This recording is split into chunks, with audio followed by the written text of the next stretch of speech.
Perfecto. Entonces, nosotros en la naturaleza, nosotros en un laboratorio, estamos en constante contacto con diferentes sustancias. Estas sustancias las podemos clasificar como sustancias puras o mezclas.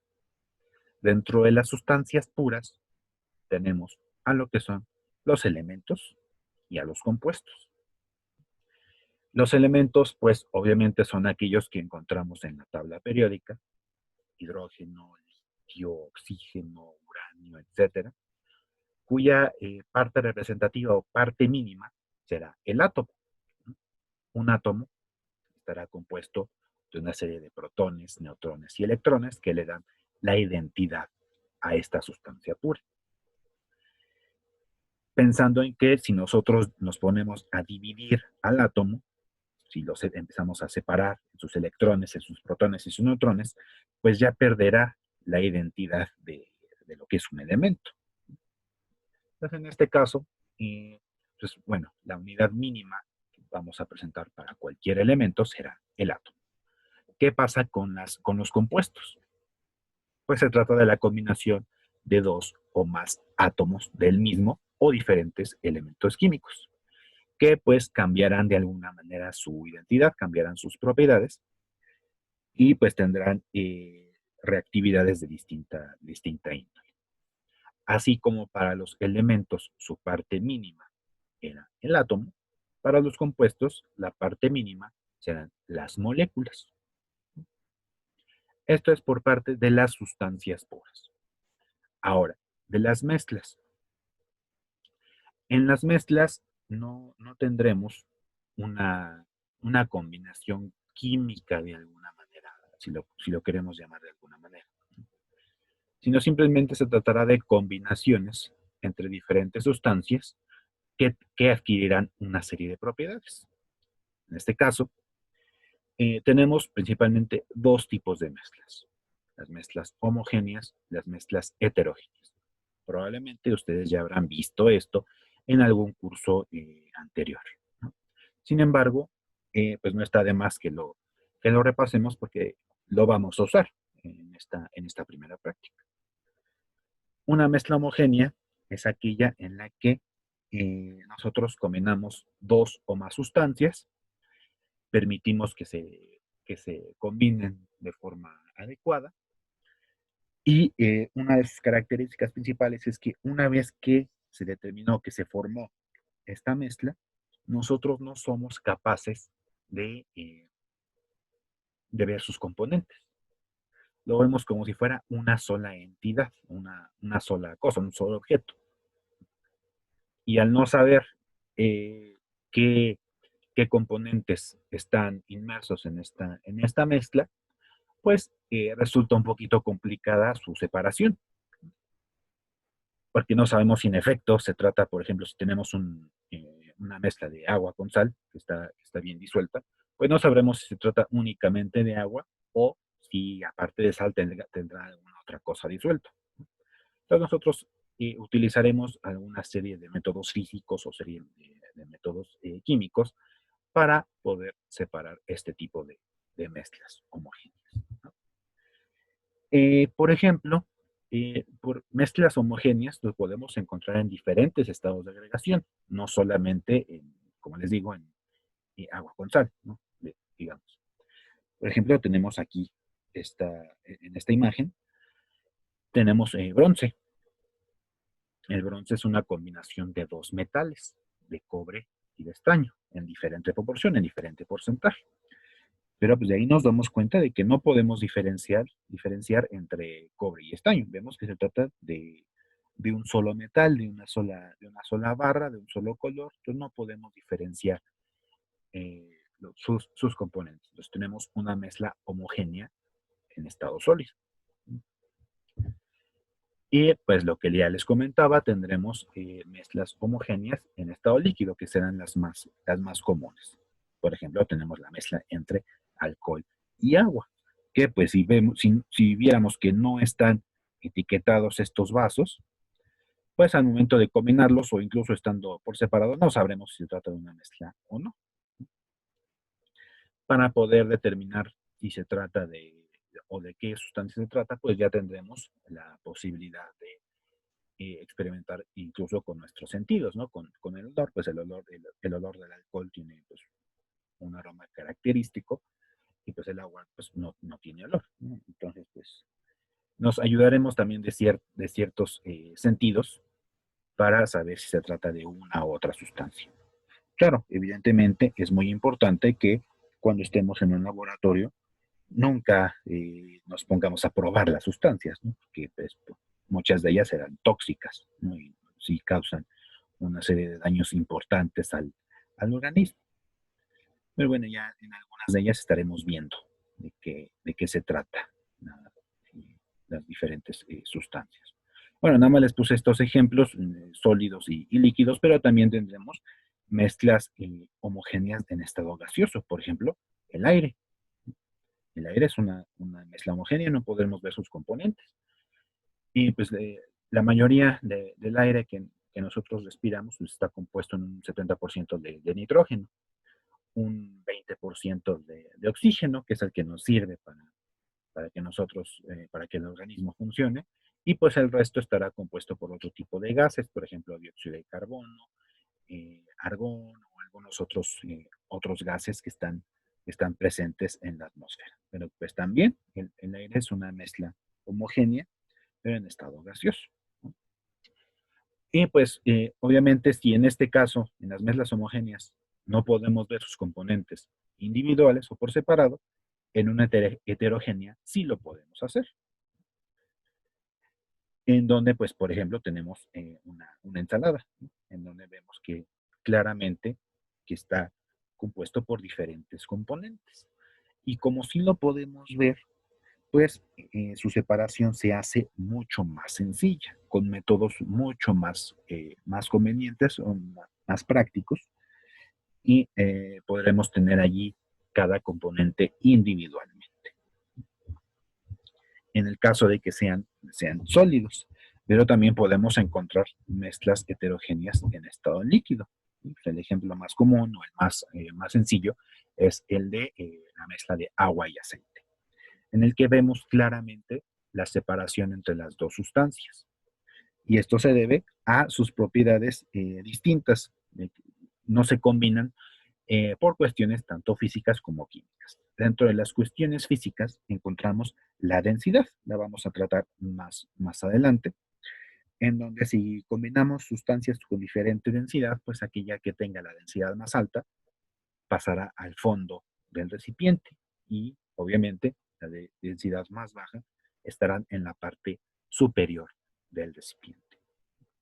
Y dentro de los aspectos químicos por los cuales no se mezclan, pues veremos más o menos como a la mitad del curso que intervienen mucho los enlaces químicos. Veremos que existen enlaces iónicos, enlaces covalentes, enlaces metálicos, y dentro de algunas sustancias, por ejemplo estos líquidos, actúan mucho los enlaces covalentes. Pero dentro de los enlaces covalentes encontramos dos versiones. Enlaces covalentes que llamamos enlaces covalentes polares y no polares. Esto se refiere más que nada a la estructura de las moléculas que componen una sustancia, ¿no? Entonces también es un argumento que nosotros podemos utilizar para que dos sustancias no se combinen para formar una mezcla homogénea. Veremos acá que, por ejemplo, en alcohol y agua, en las mezclas homogéneas, su estructura molecular sí me permite una combinación considerando estos aspectos químicos. Esto que en ambas moléculas, en la molécula del alcohol y en la molécula del agua, se trata de compuestos polares, ¿no? Eso ya lo trataremos más adelante, pero pues tal vez ustedes hayan oído este enunciado que dice lo similar disuelve a lo similar. Entonces, como el agua y el alcohol son moléculas polares, obviamente son similares, entonces podremos combinarlas, cosa que no sucede con el aceite. El agua, como les digo, es un compuesto polar y el aceite es un compuesto no polar. Entonces, no son similares, entonces no se van a combinar. Claro, existirá alguna excepción a esta regla, pero pues la general es esta y pues en general sí se cumple. Ya lo estaremos viendo más adelante. Entonces, esto es en relación a lo que son las mezclas, ¿no? Entonces, es importante que tengan estos conceptos claros para la primera práctica. Ahora, dentro de las mezclas homogéneas, vamos a vamos a tomar un extracto de lo que son las mezclas homogéneas y veremos lo que son las disoluciones. Una disolución será una mezcla homogénea entre dos sustancias puras que no van a reaccionar químicamente entre sí.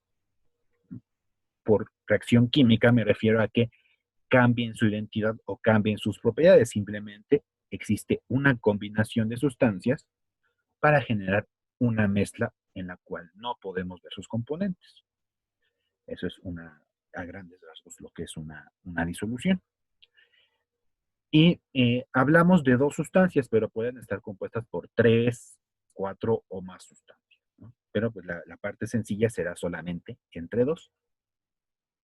Y estos dos componentes se encontrarán en proporciones variables.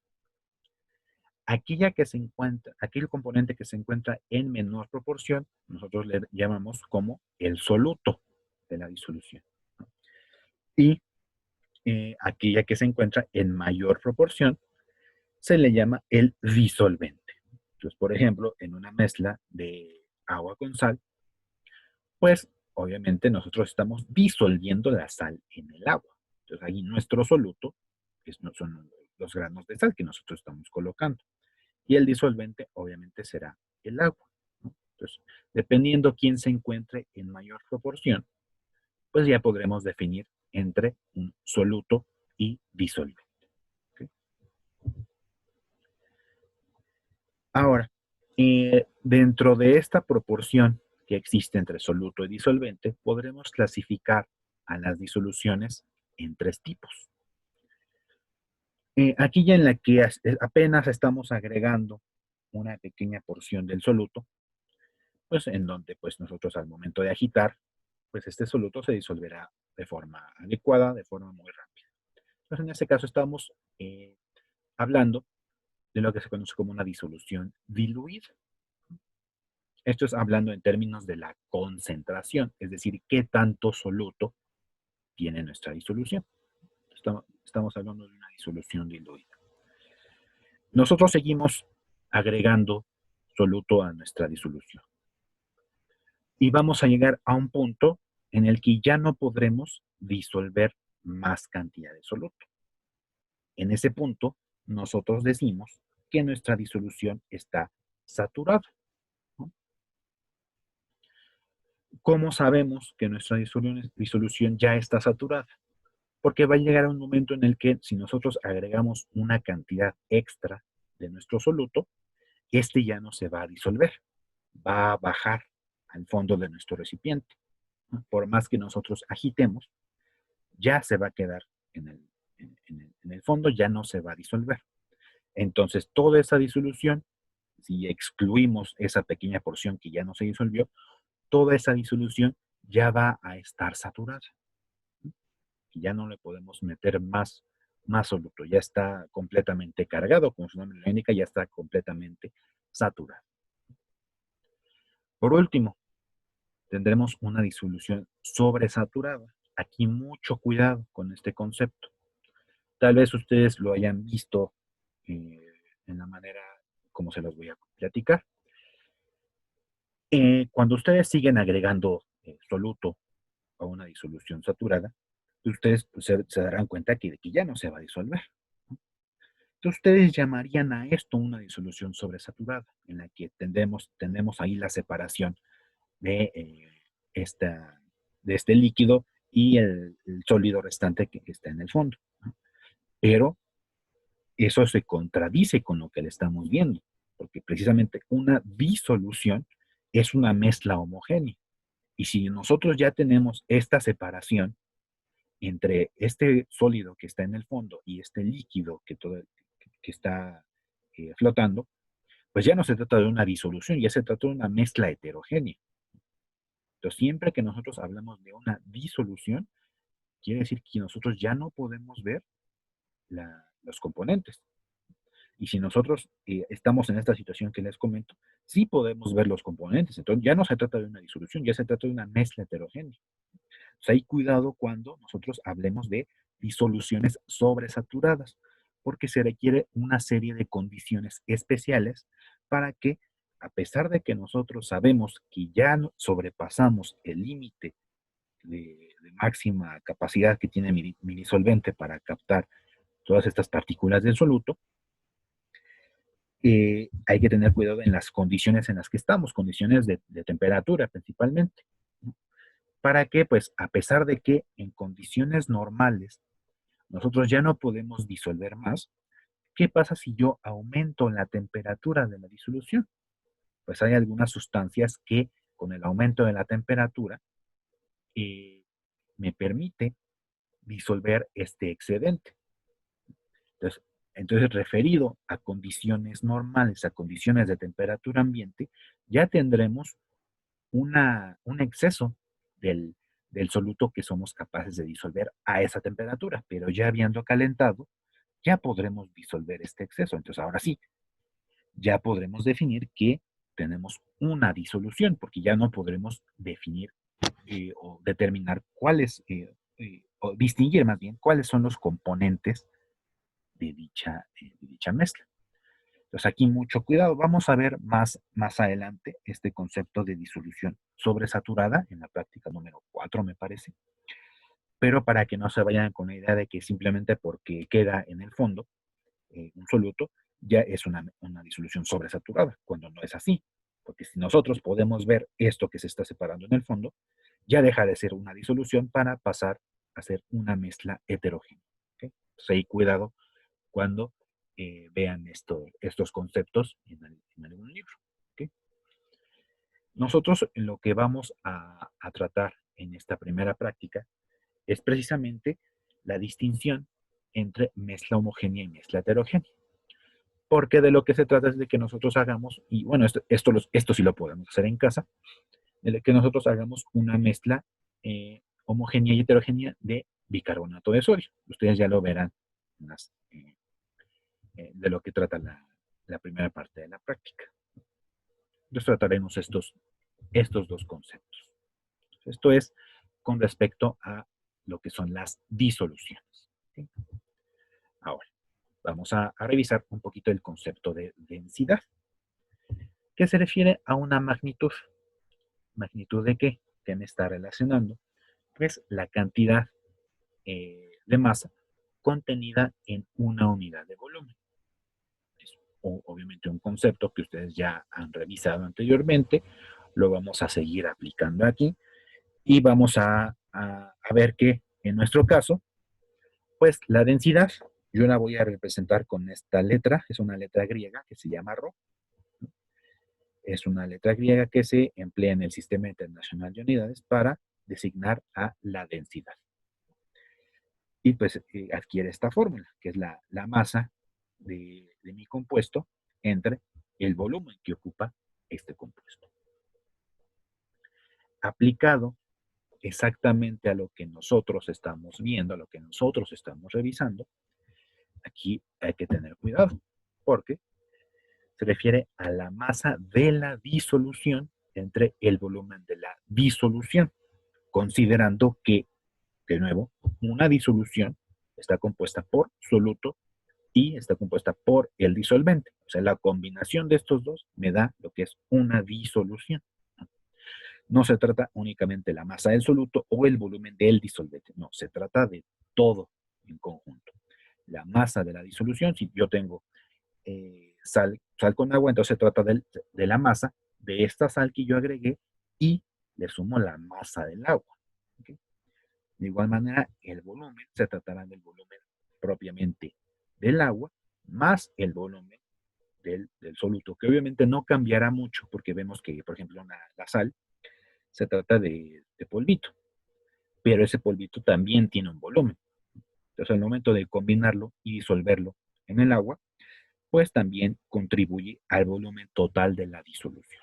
Entonces, es importante que cuando hablemos de densidad, tanto la masa como el volumen sean de la disolución, es decir, soluto más disolvente.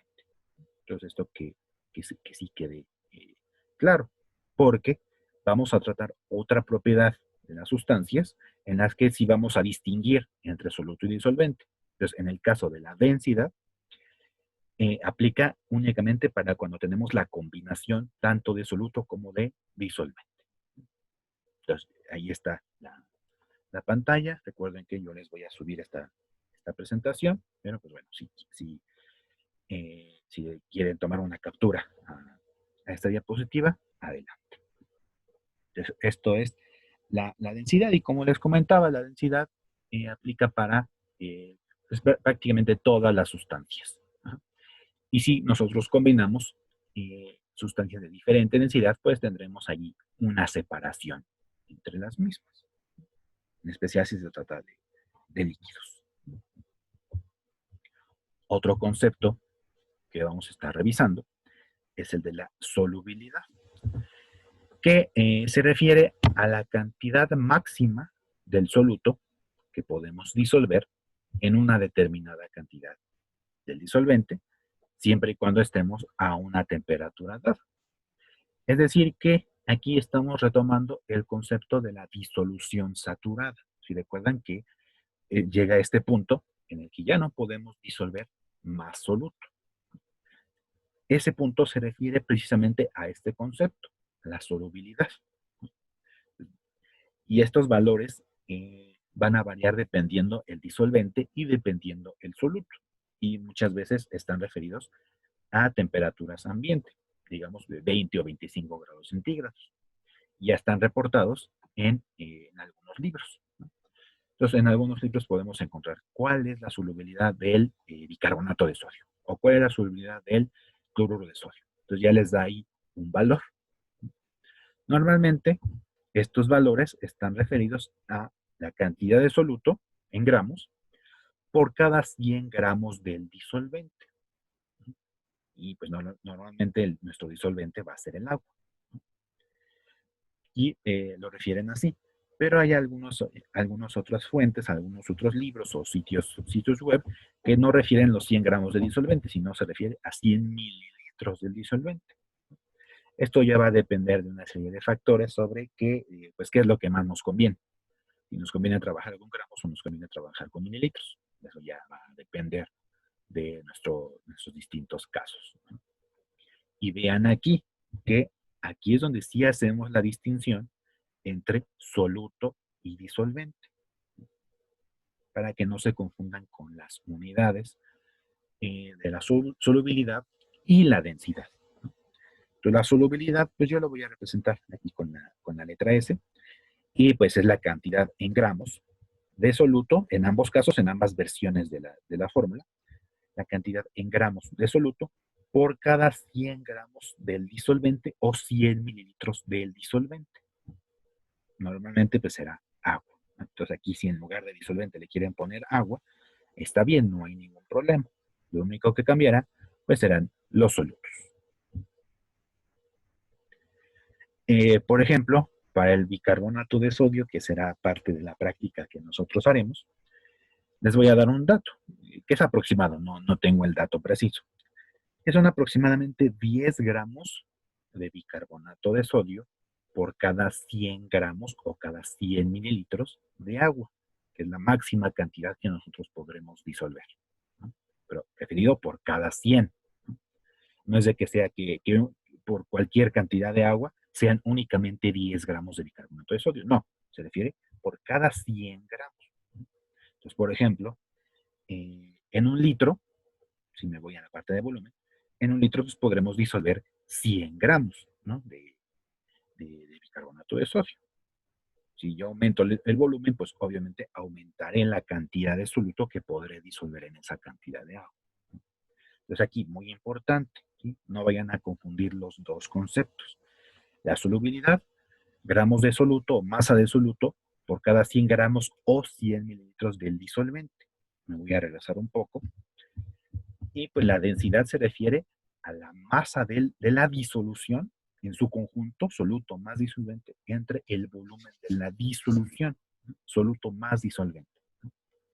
Entonces, no vayan a confundir estos dos conceptos, estas dos unidades distintas, ya que son fundamentales para comprender esta primera parte de la práctica, de lo que son las mezclas homogéneas y mezclas heterogéneas.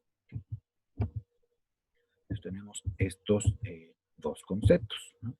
Densidad y solubilidad en adición a el concepto de mezclas. Entonces, este conjunto de conceptos son los que vamos a utilizar para eh, la, la, primera, la primera práctica, en donde ustedes verán que se trata de combinaciones de sustancias muy simples que podemos encontrar en casa y que normalmente nosotros tratamos de definir cuáles son los instrumentos de laboratorio más adecuados para hacer este tipo de mediciones. Porque nuestra primera práctica se trata de que hagamos mezclas, mezclas homogéneas, mezclas heterogéneas, con instrumentos que tengamos en casa, instrumentos de cocina, y comparándolos con lo que podríamos obtener en un laboratorio. ¿Okay? Entonces, para la primera práctica, ahorita vamos a hacer los equipos correspondientes, pero cada equipo se encargará de responder la tarea previa. Y hay que leer todo el protocolo de la práctica.